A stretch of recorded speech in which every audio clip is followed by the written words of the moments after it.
बिस्मिल्लाहिर्रहमानिर्रहीम। अस्सलाम वालेकुम।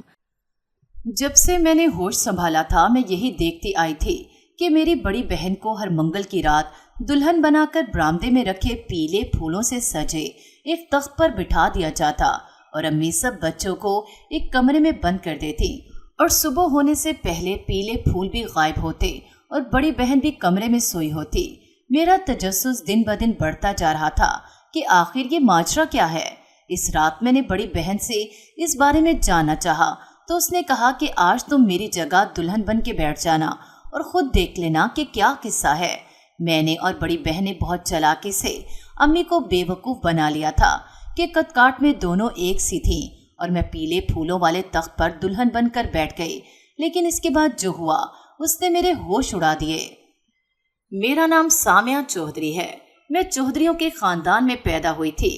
कायदे से तो ये होना चाहिए था कि चौधरियों का खानदान और हवेली थी और इसमें मर्दों की हुकूमत होनी चाहिए थी, मर्दों की बात चलनी चाहिए थी। लेकिन जब से मैंने दुनिया को समझना शुरू किया था तो यही देखा था, चौधरियों की हवेली में औरतों की हुकूमत थी और मर्द नजरें झुकाए हर बात मानते थे। लेकिन मुझे याद था कि पूरी हवेली में मेरे अब्बू वसीले थे और हर बात पर चीखने चलाने लगते थे। मेरे अब्बू ने 2 शादियां की हुई थी और पहली बीवी अब्बू की कज़न थी, जिनसे अब्बू की एक बेटी थी जो मेरी बड़ी बहन थी और इसका नाम सानिया चौधरी था। मैं उन्हें आपा कहती थी। आपा मुझसे 6 साल बड़ी थी और हर वक्त अपने कमरे में बंद रोती रहती थी या कमरे की दीवारों को तकती रहती थी।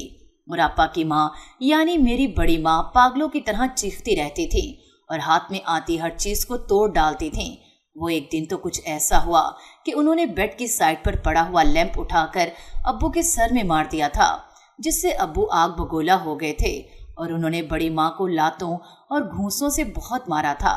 बड़ी माँ की चीखें पूरी हवेली में गूंज रही थी और मेरी अम्मा समेत बाकी सब हवेली की औरतें भी ये आवाजें सुनकर खुश हो रही थीं और मेरी आपा बेचैनी से सहन में टहल रही थीं।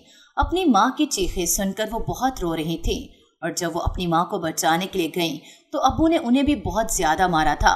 मैंने अपनी माँ को बहुत कहा कि वो जाकर अब्बू को रोकें, लेकिन अम्मा को बड़ी माँ की चीखें सुकून दे रही थी और वो मुंह ही मुंह में बड़ी माँ को गलीज गालियां दे रही थी। अब्बू जब बड़ी माँ के कमरे से निकले तो मैं फौरन भागकर उनके कमरे में गई और मैं बड़ी माँ और आपा को जिस हालत में देखा, मुझे छोटी सी उम्र में अब्बा से नफरत हो गई। बड़ी माँ और आपा जख्मों से चूर सिसक रही थीं।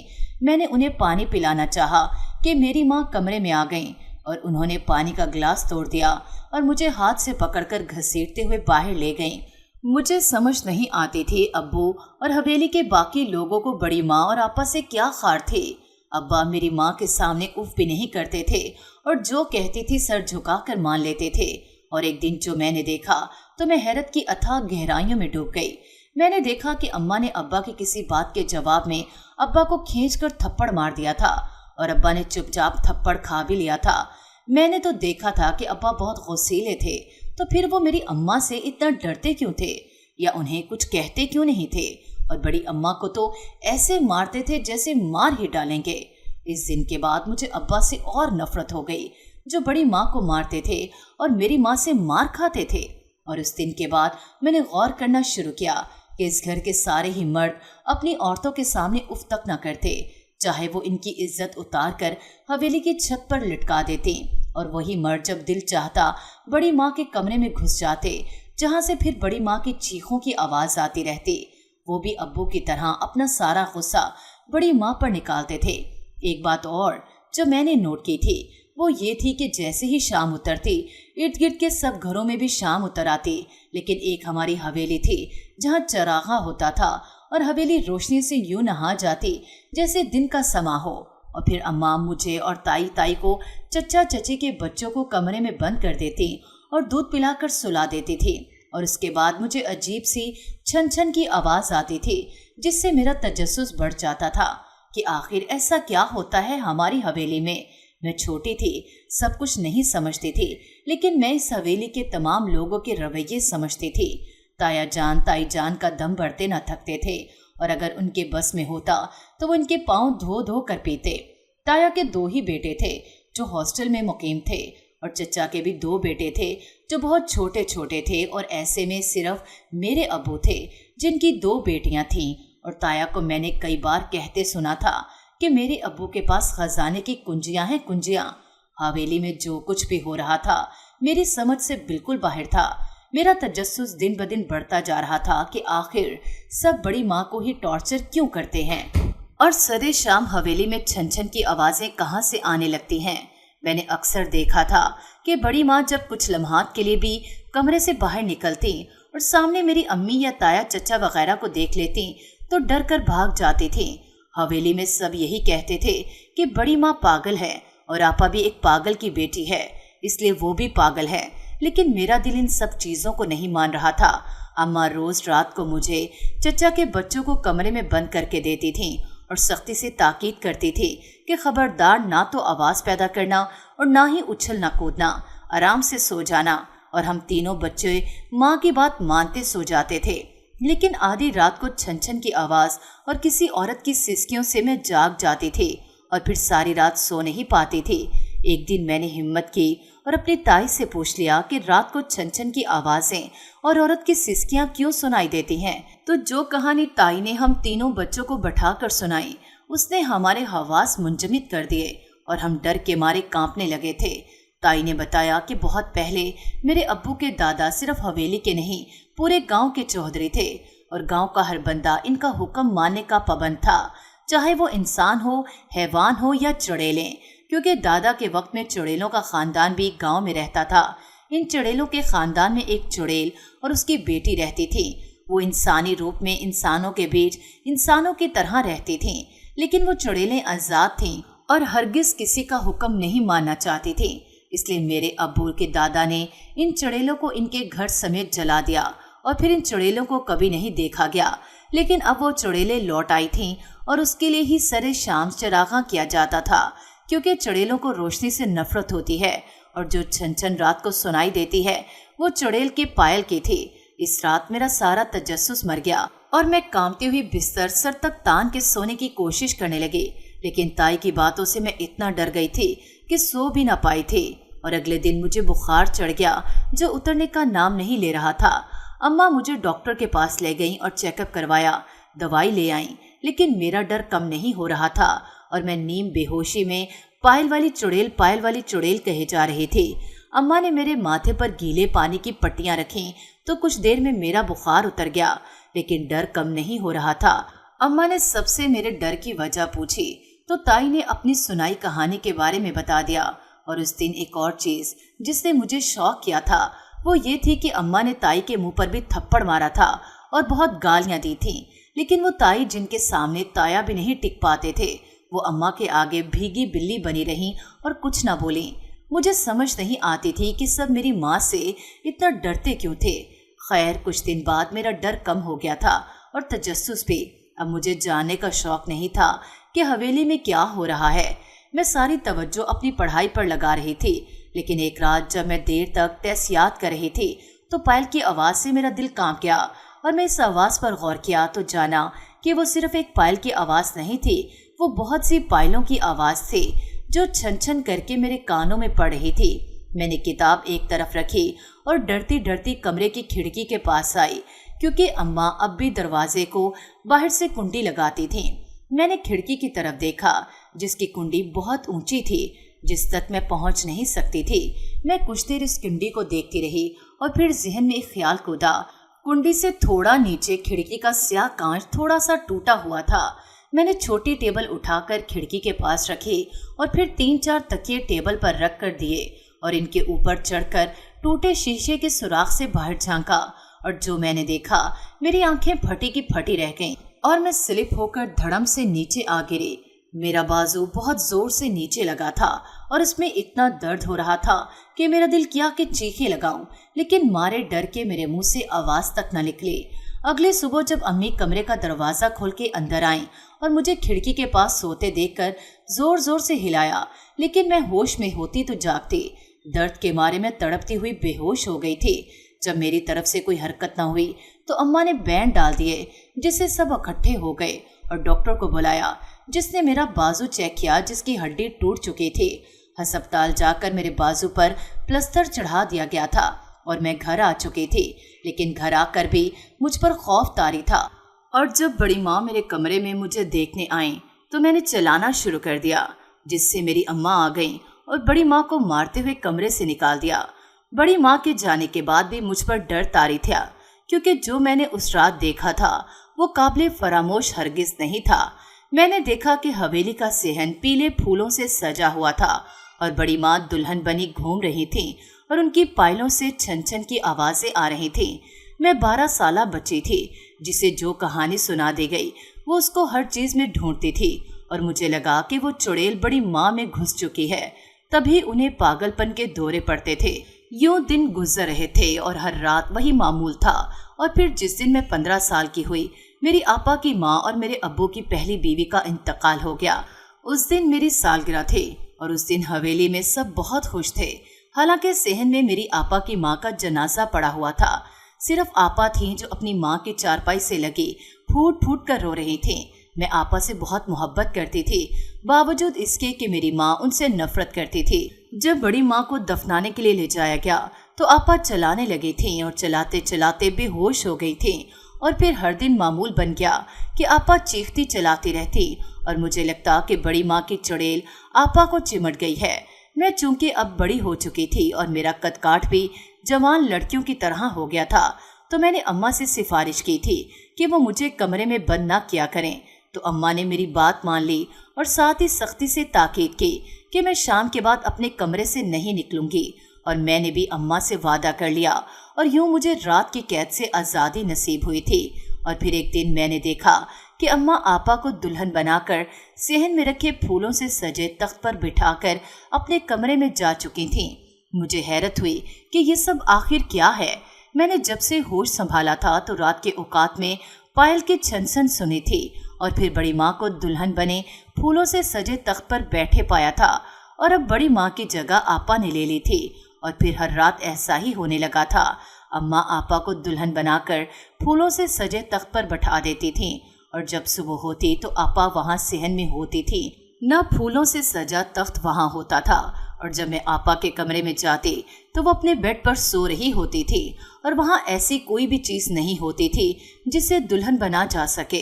सब कुछ एक बार फिर मेरे लिए मिस्ट्री बन चुका था और मुझे इतने साल गुजरने के बाद भी समझ न आया कि इस हवेली में हो क्या रहा है। एक दिन जब सुबह के वक्त मैं फिर से आपा के कमरे में उन्हें देखने आई तो वो सो रही थीं और उसी वक्त मुझे बाहर से चच्ची के चीखने चलाने की आवाज़ें आने लगीं और वो आवाज़ें इतनी तेज थीं कि मेरे कानों के पर्दे फट जाते। लेकिन आपा की नींद में कोई खलल न पड़ा था और वो इसी तरह सोती रही थीं। मैं फौरन से बाहर आई, जहाँ चच्ची सेहन में बैठी बैंड डाल रही थीं और उनकी गोद में उनका छोटा 10 साला बेटा मुज़म्मिल था। मैं सीढ़ियाँ फलांगती तेजी से नीचे आई। अम्मा, अब्बा, ताया, ताई भी आ चुके थे। चच्ची ज़ारों की तार रोए जा रही थीं और चच्चा मट्टी उठा उठा कर अपने सर में डालते एड़ियाँ रगड़ रहे थे। इनके छोटे बेटे मुज़म्मिल को सांप ने काट दिया था, जिसकी वजह से मौके पर ही वो मर गया था। मुज़म्मिल हवेली का सबसे छोटा बच्चा था और मुझे इससे बहुत लगाव भी था। मुझे इसकी मौत का यकीन नहीं आ रहा था। हम सब सारा दिन रोते रहे और फिर अब्बा लोग जब मुज़म्मिल को दफनाने ले गए तब चच्ची की हालत देखकर सब रो रहे थे। वो मुज़म्मिल मुज़म्मिल कहती जनाजे के पीछे भागने की कोशिश कर रही थीं और फिर वो बेहोश हो गईं। हवेली में इतना कुछ हो चुका था और आपा सुकून से सो रही थीं। इतने शोर से भी उनकी नींद नहीं टूटी थी तो मैं डर गई और उनके कमरे में जाकर उनकी नब्ज़ चेक की तो दिल को सुकून मिला कि नब्ज़ चल रही थी।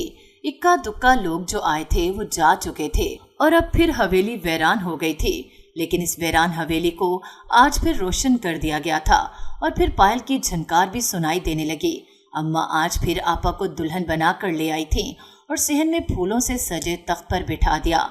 मैं हैरान कि वो दिन जब हवेली में सोग होना चाहिए था तब अम्मा ने हवेली को रोशन कर दिया था और आपा को आज भी दुल्हन बना दिया था। मैंने फैसला कर लिया कि कल हर हाल में आपा से इस सारे मामले के बारे में पूछूंगी। सुबह जब मैं उठी तो हस्बे मामूल बाहर कोई फूल न था, न आपा थी। मैं आपा के कमरे में गई तो वो सो रही थी और मेरे जगाने पर भी जब ना जागी तो मैंने उनकी बेड साइड का दराज चेक किया, जिससे मुझे नींद की गोलियां मिली। यकीनन आपा नींद की गोलियां खा कर सोती थी। तभी उन्हें मुजम्मिल की मौत की खबर भी नहीं हुई थी। मैं शाम में आपा से बात करने का इरादा करके बाहर आई, जहां अम्मा और चची बहस कर रही थी और चचा मुलाजिम से सामान उठाकर गाड़ी में रखने का कह रहे थे। चचा ने अपने 12 साला बेटे मोमिल को अपने साथ लगाया हुआ था, जैसे अभी कोई छीन कर ले जाएगा। चची अम्मा से कह रही थी कि वो अब मजीद किसी गुनाह का हिस्सा नहीं बनेगी। वो अपने एक बेटे को खो चुकी हैं, दूसरे को हरगिज नहीं खोना चाहती थी। और अम्मा हाथ उठाकर झोली फैलाकर चचा चची को बद्दुआएं दे रही थी। इनका बस न चलता था कि चचा चची का गला घोंटते थी और ताया ताई ने भी चचा चची की अच्छी खासी बेइज्जती की थी, लेकिन वो दोनों ना रुके और अपने बेटे को लेकर हवेली हमेशा हमेशा के लिए छोड़कर चले गए। मैं अपने कमरे में आ गई और सोचने लगी कि ऐसा क्या करूं कि हवेली के सब हालात का मुझे इल्म हो जाए। और मैं जानती थी कि हवेली के हालात से कोई मुझे आगाह कर सकता है, तो वो आपा थी। मैं असर के बाद अम्मा से छुपती छुपाती आपा के कमरे में आ गई, जो अब जाग चुकी थी और बेड पर लेटे हुए छत को घूरे जा रही थी। मैं भी आपा के बराबर में लेट गई। आपा ने मुझे गर्दन मोड़ कर देखा और फिर से छत का एक्सरे करने लगी। मैंने कुछ देर आपा को देखा और फिर वो बात पूछी जो मैं पूछने वहां आई थी। मेरी बात पर आपा ने मुझे देखा और मुस्कुरा दी। उनकी मुस्कुराहट में बहुत करब था। आपा ने कहा कि वो कुछ नहीं जानती और ना बताना चाहती हैं, क्योंकि वो मुझे इन सब मामलात से दूर रखना चाहती हैं। लेकिन मेरी जिद थी कि वो मुझे सब कुछ बताएं, तो उसके जवाब में उन्होंने जो आइडिया दिया वो मुझे काफ़ी पसंद आया था। आपा ने मुझे कहा कि आज रात उनकी जगह मैं दुल्हन बनके अम्मा के साथ चली जाऊं और फूलों के तख्त पर बैठकर वो सब देखूं जो मैं जानना चाहती हूं। और फिर हमने ऐसा ही किया। जब अम्मा आपा को तैयार होने का कहने आई तो मैं आपा के कमरे में ही छुपकर बैठी हुई थी। अम्मा कहकर चली गई तो मैं बाहर निकल आई और आपा को अपने कमरे में भेजकर ताकीद की कि वो दरवाजे को कुंडा लगाकर बैठें और अगर कोई दस्तक दे तो हरगिज भी न खोलें और सोती बनी रहें। आपा जब चली गईं तो मैंने जल्दी से उनका दुल्हन का लिबास पहना और तैयार होकर घूंघट निकाल लिया। मैं उम्र के 16वें साल में लग चुकी थी और मेरा कदकाठ अभी से ही आपा के बराबर हो गया था, इसलिए अम्मा को कोई शक न हुआ था। अम्मा मुझे आपा समझ के अपने साथ खींचती हुई बाहर सहन में ले आई, जहाँ फूलों से सजा तख्त रखा हुआ था। अम्मा ने मुझे इस पर बिठाया और तख्त के इर्द गिर्द लगे पर्दे खींचकर तख्त को मुकम्मल छुपा दिया। मुझे तख्त पर बैठे कुछ ही देर गुजरी थी कि मुझे कुछ आवाजें आने लगीं। अम्मा किसी से बात कर रही थी, बल्कि नहीं, वो तो लेन देन कर रही थी और कह रही थी कि आज पैसे डबल लेंगी और कम लोगों को आज मौका मिलेगा और 2 जुबैदा मेरी ताई के कमरे में चले जाओ और एक मेरे साथ आओ। मैं समझ नहीं रही थी कि कैसे पैसे, कैसा मौका और कैसे लोग थे जिन्हें अम्मा ये कह रही थी। अब मैं कुछ सोचती कि अम्मा चली गईं और तख्त के इतराफ लगे पर्दा हटा। मैंने अपना घूंघट उठाया और जो मैंने देखा मेरे होश उड़ गए। बड़ी माँ पागल नहीं थी, सब ने मिलके उन्हें पागल कर दिया था और अब सब आपा को पागल करना चाहते थे, लेकिन मुझे लग रहा था कि आज मैं पागल हो जाऊंगी। मैंने देखा कि तख्त पर आने वाला कोई मर्द था जो मुस्कुराती खबासत भरी नजरों से मुझे देख रहा था। मुझे सब समझ आ गई कि अम्मा कौन सा लेन देन कर रही थी और किसको ताई और अपने कमरे में भेज रही थी। मुझे अब्बा और ताया पर थूकने का दिल किया था, जो सब जानते थे और अपनी बीवियों को ये सब करने दे रहे थे, बल्कि वो दोनों अय्याशी के आदी हो चुके थे और एक साथ बहुत पैसों के लिए वो अपनी बीवियों के साथ मिलकर धंधा कर रहे थे। मुझे याद आया चची भी इसी सब की बात कर रही थी और अपने गुनाहों को मानकर तलाफी करने की जुस्तजू में निकल चुकी थी। हवेली की सब औरतें मर्दों का धंधा कर रही थीं, लेकिन अम्मा ने मुझे उससे दूर रखा था, क्योंकि वो जानती थी ये गलत है और फिर भी वो गलत कर रही थी और करवा रही थी। बड़ी माँ भी यकीनन ये सब कुछ नहीं करना चाहती थी, लेकिन उन्हें टॉर्चर करके ये सब करवाया जाता था। वो आने वाला मर्द भूखे भेड़िए की तरह मुझ पे झपटा था। एक पल को मेरा दिल किया कि मैं चलाऊं, माँ को मदद के लिए पुकारूं, जो मुझे इस मकरूह काम से दूर रखना चाहती थी, लेकिन इस तरह मेरी माँ को अपने किए का पछतावा ना होता। मैंने अपनी आवाज को घूंट दिया और इस भेड़िए को अपना आप नोचने दिया। वो नदीदों की तरह मेरा जिस्म नोच रहा था और मैं चुपचाप आंसू बहा रही थी। और उस पर ही बस नहीं हुआ।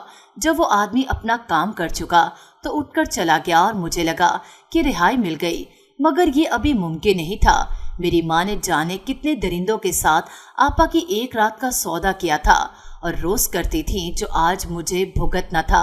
और फिर एक के बाद दूसरा, और फिर तीसरा, और फिर चौथा आया था। मैं जख्मों से लहूलुहान हो चुकी थी और मेरी रूह मर चुकी थी। सब अपना काम करके जा चुके थे और मेरा बरहना वजूद तख्त पर पड़ा था। अम्मा सुबह की रोशनी फूटते ही जब उठाने आई और पर्दा हटाते ही जब उनकी नज़र मुझ पर पड़ी तो उनके सर पर भी आसमान टूट पड़ा था। मैं जख्म वजूद के साथ उठी और नफरत भरी निगाहों से माँ की तरफ देखा, जो पत्थर बन चुकी थी। और फिर उन्होंने एक जोरदार चीख मारी तो अब्बा और ताया बाहर निकल आए। अम्मा ने फौरन से तख्त पर पड़ा दुल्हन वाला दुपट्टा उठाकर मेरे बरहना जिस्म को ढांपा। आपा भी मेरे कमरे की कुंडी खोलती बाहर निकल आई और मेरे माँ बाप मुझे इस हालत में देखकर जमीन पर बैठते चले गए थे। मैंने अम्मा की तरफ देखा, जिनका हुक्मरानों वाला रवैये की वजह मुझे आज समझ आई थी। वो उस हवेली में होते धंधे की सरगना थी और बाकी उनके चेले। मैंने अब्बा की तरफ देखा, जिनकी आंखों में बेयकीनी थी। मैंने अब्बा से पूछा कि मुझे यूं लुटा हुआ देखकर वो तड़प रहे हैं तो अपनी बड़ी बेटी को हर रात लुटेरों के हवाले करके उनकी रूह क्यों ना निकली। और तब मुझे पता चला कि आपा अब्बू की बेटी नहीं है, वो तो सिर्फ बड़ी माँ की बेटी थी, जिन्हें वो शादी के बाद साथ लाई थी। और इस हवेली के मर्दों ने अपना हक समझ कर लूटा था दोनों माँ बेटी को। आपा ने अम्मा अब्बा की तरफ देखा और उन्हें बावर करवाया कि मकाफाते अमल अटल है, जो शुरू हो चुका था। पहले चची का बेटा और अब मैं, और अगली बारी जाने किसकी थी। उसी वक्त ताया का फोन बजा और दूसरी तरफ से खबर मिली कि मकाफाते अमल के स्टाम्प पेपर पर मोहर लगा दी गई थी। ताया ने अपने बेटों को यहाँ से हॉस्टल में रखा था और यहाँ की हराम की कमाई से स्पोर्ट कार लेकर दी थी, जिसमें सवार उनके दोनों बेटे नशे की हालत में ट्रक से टकरा कर मर चुके थे। अब सर पर खाक डालने की बारी ताया और ताई की थी। हवेली के वो तमाम जालिम मकाफाते अमल की चक्की में पिसते अपने अंजाम को पहुंच चुके थे। नाजरीन, अगर आपको हमारी कहानी अच्छी लगी है तो वीडियो को लाइक करें, शेयर करें और हमारे चैनल को सब्सक्राइब करें। अगली वीडियो तक इजाज़त दें। अल्लाह हाफिज़।